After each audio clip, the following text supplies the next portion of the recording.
సమర్థ సద్గురు శ్రీ సాయి సుందర సౌందర్య లహరి. హరి ఓం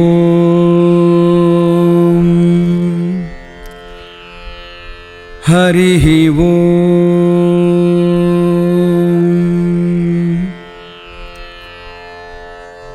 యస్య జ్ఞానమిదం విశ్వం న దృశ్యం భిన్నభేదతః సదైకరూపరూపాయ తస్మై శ్రీ గురవే నమః. యస్య జ్ఞానమిదం విశ్వం న దృశ్యం భిన్నభేదతః సదైకరూపరూపాయ తస్మై శ్రీ గురవే నమః. ఈ విశ్వమంతయు ఏ గురు బ్రహ్మ జ్ఞాన స్వరూపమై జగద్బ్రహ్మలయందు భేదబుద్ధి నశించిన పిదప ఎల్లప్పుడూ అద్వితీయ పరబ్రహ్మ స్వరూపమై ప్రకాశించుచున్నదో ఆ గురుబ్రహ్మమునకు నమస్కరించుచున్నాను. న నిరోధో న చోత్పత్తిః న బద్ధో న చ సాధకః న ముముక్షుః నైవ ముక్తః ఇత్యేషా పరమార్థత ఇత్యేషా పరమార్థత అనే ఉపనిషద్వాక్యానుసారము జనన మరణ బంధ మోక్ష ముముక్షు విముక్తి ధర్మములకు దూరముగా నుండు పరబ్రహ్మతత్వమే గురు స్వరూపమని తెలియవలను. శ్రీ గురు పరంపరా విషయములు భిన్న భిన్న సంప్రదాయములు కలిగి ఉండును. నారాయణుడు శుద్ధ సత్వస్వరూపుడు. నారాయణుని నుండి శ్రీ దత్తులు విష్ణువు అంశలో అవతరించుట భాగవతం చెప్పుచున్నది. శ్రీ దత్తులు సృష్టి స్థితి లయములకు అతీతముగా కాలాతీతముగా ప్రకాశించే గురుస్వరూపము. శ్రీ దత్తుల నుండి ఏర్పడిన గురు సంప్రదాయం యోగ మార్గాన్ని సూచిస్తుంది. నారాయణుని నుండి సృష్టి స్థితి కారకమైన మలిన సత్వంలో ప్రకాశించు విష్ణు అవతారం ఆవిర్భవించింది.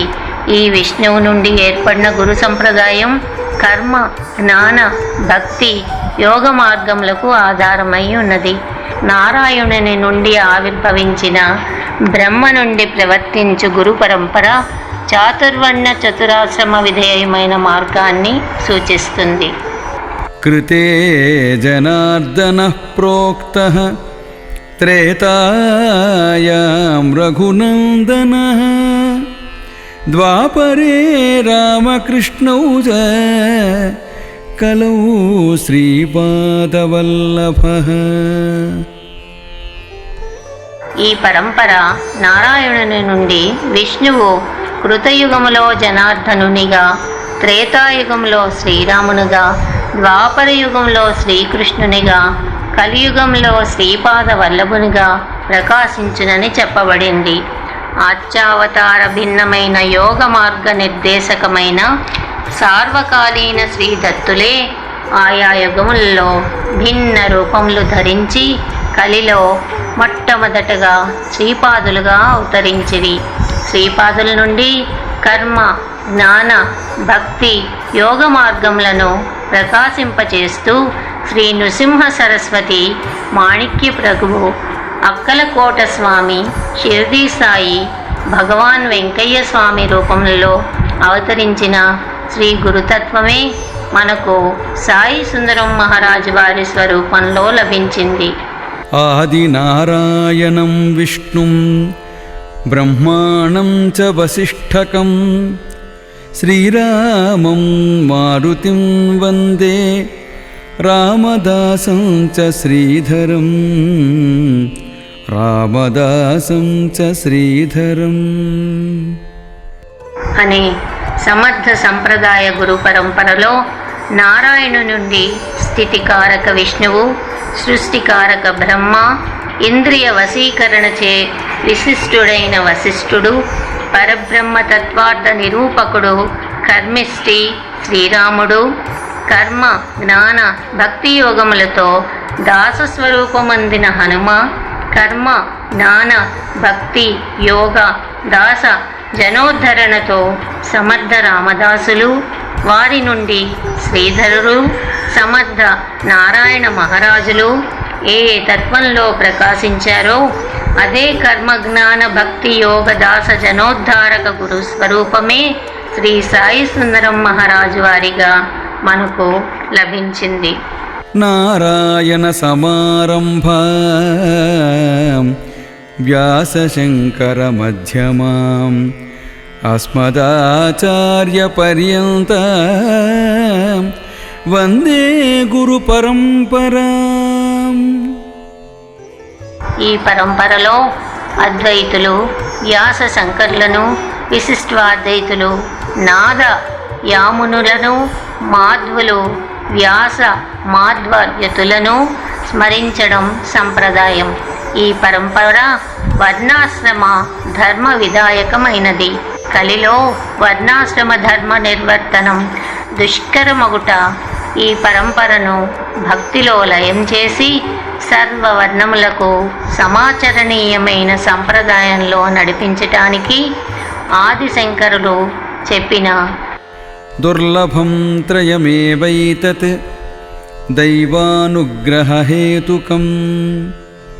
మనుష్యత్వం ముముక్షుత్వం మహాపురుష సంశ్రయః అనే విధంగా మోక్షాసక్తులైన మనుష్యులకు తన దగ్గరకు చేరినంతనే త్రితాపముల నుండి ఊరట కల్పిస్తున్న సద్గురువులు శ్రీ సాయి సుందరం మహారాజు వారు, వారి సాంప్రదాయం ఈ విధంగా చెప్పవచ్చును.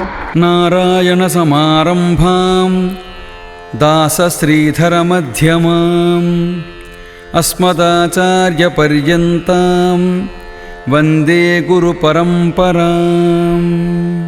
అంటే నారాయణ నుండి వచ్చిన దత్త మార్గం, సమర్థ మార్గం, వర్ణ కర్మ విధాయక ఆచార్యత్రయ మార్గం ఈ సంప్రదాయంలో లీనమై సద్గురు సాయి సుందరం మహారాజు వారిని మనకు అందిస్తుంది.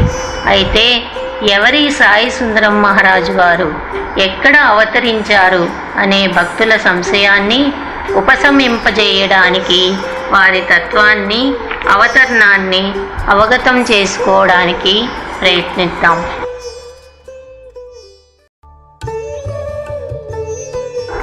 అవతరణం మరియు బాల్యం. విజయనగరంలో సనాతన మాధ్వ సంప్రదాయ కుటుంబాల్లో ఒకటైన నందగిరి వంశంలో సుబ్బారావు గారు జన్మించారు. వారు సతీమణి శ్రీమతి వెంకుబాయమ్మ గారు. వీరికి 4 కుమారులు. పెద్ద కుమారునికి రామారావు అని నామకరణం చేశారు. 3వ కుమారునికి రామదాస్ అని నామకరణం చేశారు. బహుశా ఆ సనాతన సాంప్రదాయాభిమానులైన తల్లిదండ్రులు వారి మాధ్వ సంప్రదాయానికి మూల పురుషుడైన రాముణ్ణి పెద్ద కుమారునిగా, సంప్రదాయ ప్రవర్తకుడైన ఆంజనేయుణ్ణి 3వ కుమారునిగా భావించి ఉంటారు. భవిష్యత్తులో సమర్థ సాంప్రదాయ ప్రవర్తకులైన సద్గురువులు తన మనవనిగా అవతరిస్తారని తెలియకపోయినా అసంకల్పిత శక్తి వారి పిల్లలకు ఆ విధంగా నామకరణాలు చేయించింది. ఆ విధంగా శ్రీ నందగిరి సుబ్బారావు గారి 3వ కుమారుడు శ్రీ రామదాసు గారు మన సద్గురువుల తండ్రిగా ఆవిర్భవించారు. సద్గురువుల మాతామహులు విద్యాపురపు సుందర్రావు గారు. వీరి సతీమణి రాధమ్మ గారు యలమంచిల్లో పారిశ్రామికంగా ఎదిగిన కుటుంబం.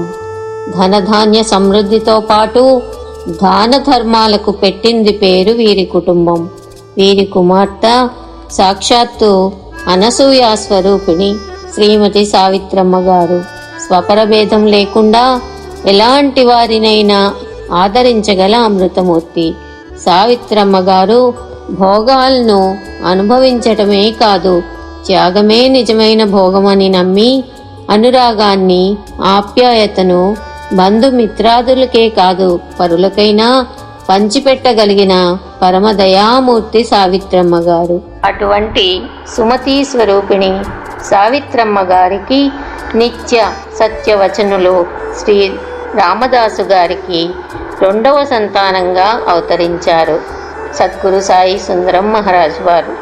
శ్రీ రామదాసు వారి ప్రథమ పుత్రులు సుబ్బారావు గారు, కనిష్ట పుత్రులు చిరంజీవి వెంకటరమణమూర్తి. శ్రీ రామదాసు గారికి ప్రథమ పుత్రిక మహాలక్ష్మి సమానరాలైన వెంకుబాయమ్మ గారు. ఈవిన్నే రమ అని కూడా పిలుస్తూ ఉండేవారు. రెండవ పుత్రిక మహాలక్ష్మి సమానరాలైన రాధమ్మ గారు. సద్గురువులకు వారి తండ్రి గారు మాతామహుల నామాన్ని పెట్టినట్టు తెలియడం బాహ్య విశేషం. పరమాత్మ సత్యం, శివం సుందరంగా తెలియబడును. సత్యం అంటే పరమాత్మ మార్గం, శివం అంటే పరమాత్మ జ్ఞానం, సుందరం అంటే పరమాత్మ స్వస్వరూపం. మన సద్గురువులు సుందరులు పరమాత్మ స్వస్వరూపం. యాదృచ్ఛికంగా తల్లిదండ్రులు చేసిన నామకరణంలోనే పరమాత్మతత్వం ప్రకటితమైంది. సద్గురువుల గోత్రం విశ్వామిత్ర గోత్రం. శ్రీరాముని కులగురువులు వశిష్ఠులు. త్రేతాయుగంలో రామావతారంలో కులగురువుగా అవకాశం లభించక మంత్రోపదేశం చేసి శ్రీరామునికి గురువైన విశ్వామిత్రుణ్ణి గోత్రకర్తగా చేసుకుని కలియుగంలో శ్రీరాముని తేజస్సుతో అవతరించారు మన సద్గురువులు. అందువలన సద్గురు ధ్యానం చేసే సమయంలో విశ్వామిత్రాన్వయే జాతం సమర్థపద సంశ్రితం దత్తశ్రియా సముద్యోతం సాయి సుందరమాశ్రయే అని ప్రార్థించడం సిద్ధికరం. సద్గురువు నిగూఢ యోగ సాధనంతా వారి మాతృమూర్తి శ్రీమతి సావిత్రమ్మ గారి అతి నిగూఢ సంరక్షణలో సాగింది. అందమైన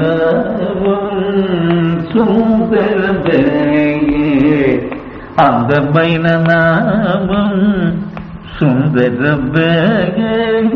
అందమైన రూపం సుందర అందమైన నామం సుందర అందమైన రూపం సుందర అందమైన నామం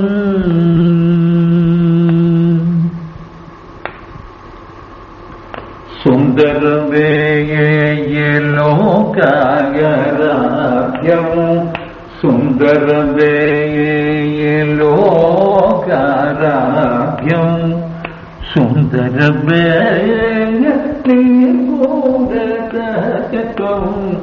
సుందరమే లోకారాధ్యం సుందరమే